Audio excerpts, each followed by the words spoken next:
Assalamualaikum warahmatullahi wabarakatuh. Perkenalkan, nama saya Nisa Isma dari kelas 11 ATPH 2 yang melaksanakan atau menjalankan prakerin di Saung Hidroponik Adi. Di sini saya akan menjelaskan tentang gambaran umum Saung Hidroponik Adi, kegiatan yang dilakukan selama prakerin, kesan-kesan selama prakerin, saran dan pendapat tentang lokasi prakerin. Gambaran umum tentang Saung Hidroponik Adi. Saung Hidroponik Adi didirikan pada tahun 2016, dikenal sebagai nama Saung Hidroponik Adi di Gunung Manik, yang didirikan oleh Bapak Adi Nuryanto. Saung Hidroponik Adi dimiliki dan dikelola oleh pelaku utama. Saung Hidroponik Adi masih berdiri sendiri dan melakukan kerja sama dengan mitra hidroponik lainnya. Letak geografis Saung Hidroponik Adi. Lokasi Blok Gunung Sari, Desa Gunung Manik, Kecamatan Talaga, Kabupaten Majalengka. Batas wilayah menurut desa, sebelah utara ada Desa Sunia Baru, sebelah selatan Desa Sukasari, sebelah timur Desa Kartarahayu, sebelah barat Desa Argasari. Visi dan misi Saung Hidroponik Adi. Visi, menjalankan hidroponik itu salah satu teknologi yang bisa diterima oleh masyarakat luas. Misi, hidroponik sebagai salah satu sumber pendapatan dan ketahanan pangan keluarga. Struktur organisasi yang ada di Saung Hidroponik Adi. Di sini bisa dilihat struktur organisasi. Proses penanaman selada bokor.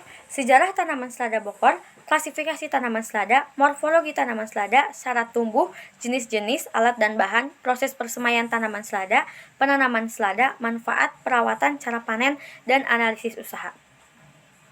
Sejarah singkat selada bokor. Selada memiliki nama latin Laxtusa sativa dan famili Ateracea. Tumbuhan ini bisa ditanam di daerah beriklim sedang maupun tropika. Bangsa Yunani konon mempercayai kalau selada ini mengandung zat yang mempermudah tidur. Diktator Domitianus 81-91 M menyiksa tamunya dengan memaksa terjaga setelah memberi selada pada awal pesta.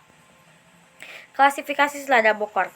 Ada kingdom, ada plantae. Di sini ada beberapa klasifikasi selada bokor, bisa dilihat.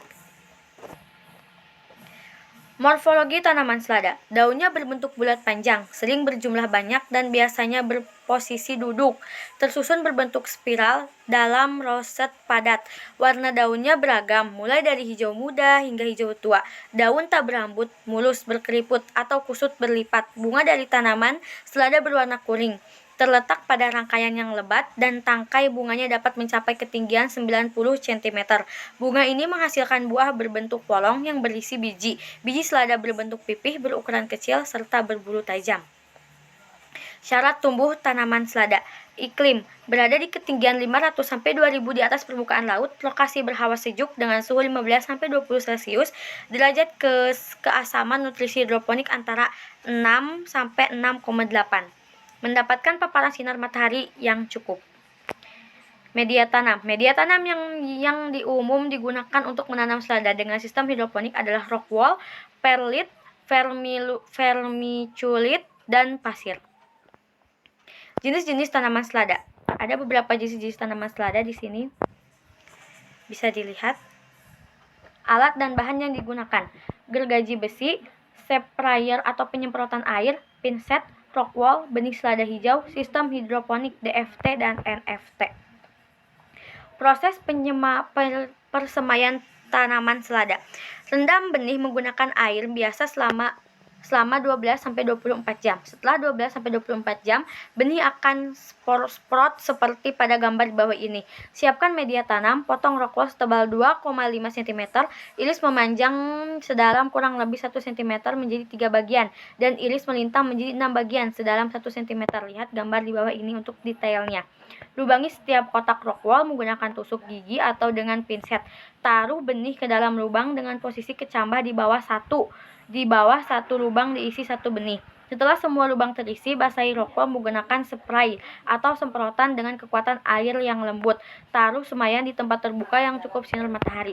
Pada tahap ini adalah tahap perawatan semai, juga rock wool agar tetap lembab, tidak terlalu basah dan tidak terlalu kering. Dokumentasi persemaian ini adalah dokumentasi saat persemaian. Penanaman. Setelah umur 12 atau sesudah berdaun 4, waktunya untuk dipindahkan ke sistem hidroponik. Pindah tanam.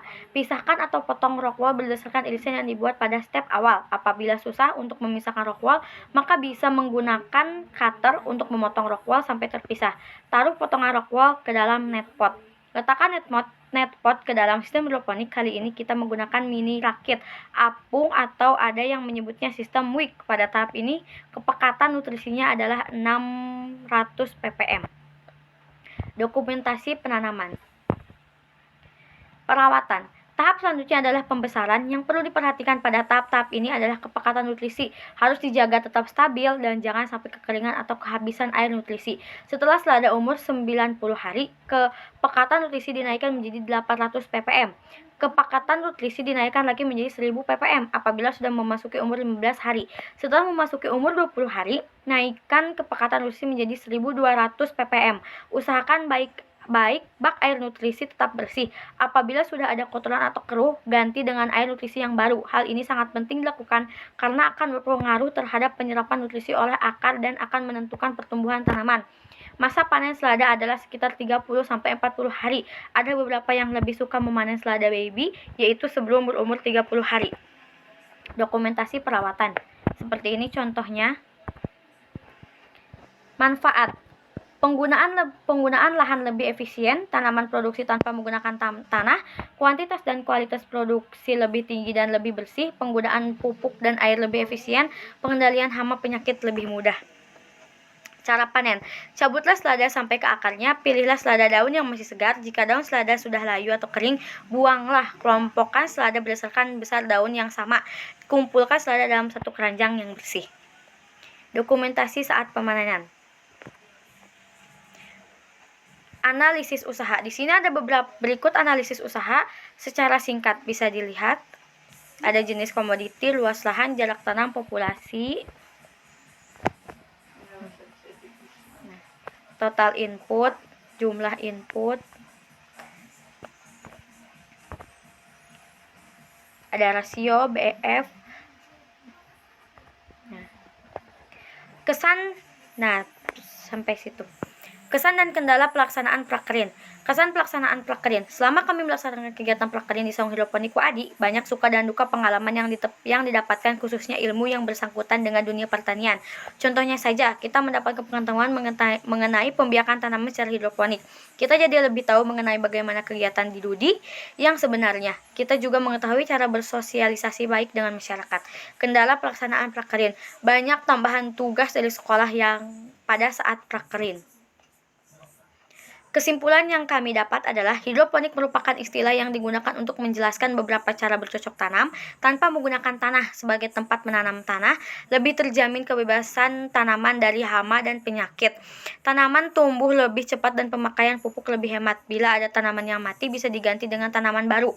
Dengan mudah tanaman akan memberikan hasil yang kontinu dan sebagainya. Jenis tanaman sayur yang bisa dibudidayakan secara hidroponik sistem NFT adalah selada, bayam, pagoda, kangkung, pakcoy, dan tanaman sayuran lainnya.